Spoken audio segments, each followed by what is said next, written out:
Lesson 7, the composite of a box and a cylinder.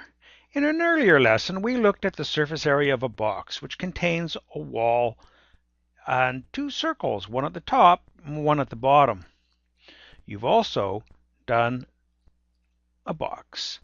So in this lesson, I would like to take this cylinder and set it on top of the box right here. Now I'm going to shade this yellow because the two yellow circles on the top and the bottom are going to be touching each other. They are going to go from the outside of the object and being part of the surface to somewhere on the inside. We will have to make sure not to count them as part of the surface. We have to cut that circle out. Here's a box. In fact, it's a cube, 8 by 8 by 8. And I'm going to place a cylinder on it right there. And here's the cylinder with a radius of 2 centimeters and a height of 6. Notice this circle down here is not part of the surface. It's hidden. That's the bottom end of the cylinder and the part of the box that it is covering. So the surface area of the box, one face, is 8 centimeters by 8 centimeters. Now, there are 1, 2, 3, 4, 5, and on the bottom 6 faces. So we're going to multiply by 6 as well. And that's equal to 384 centimeters squared. The area of a cylinder that's not sitting on a box is 2 circles plus a wall. And I'm just going to calculate those.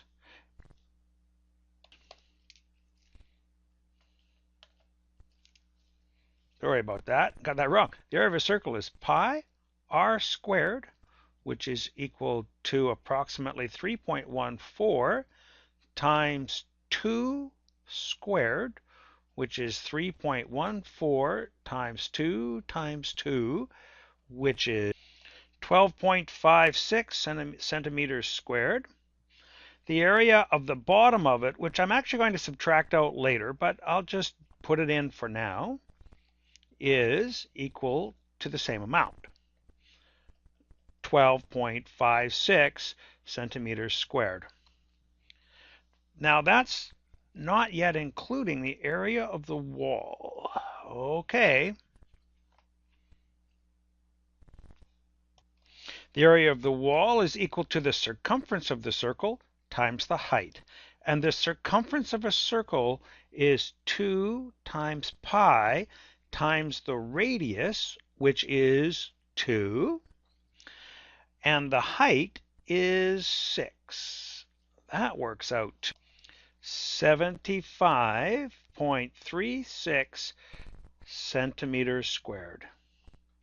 So the surface area of the cylinder is equal to 12.56 plus 12.56 plus the wall 75.36, and that's equal to 100.48 centimeters squared.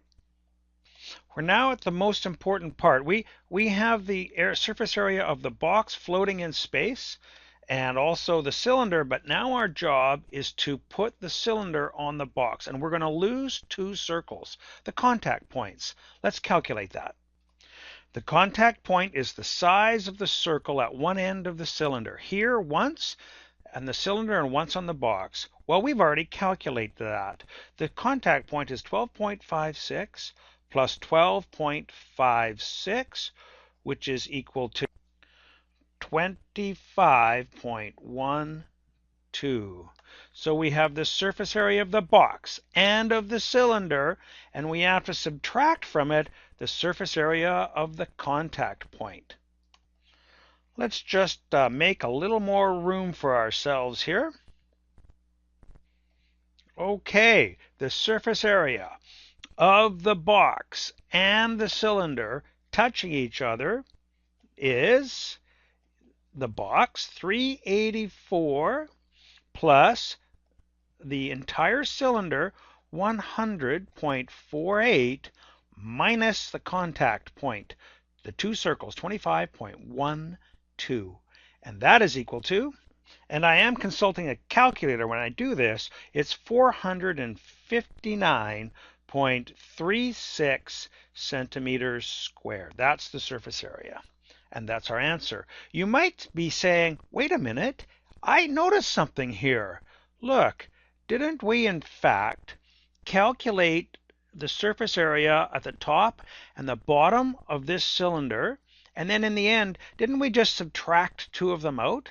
And the answer, and could we just have avoided that? And the answer is sure. If you could see that, it's just fine. This is a more general explanation that's going to work all the time.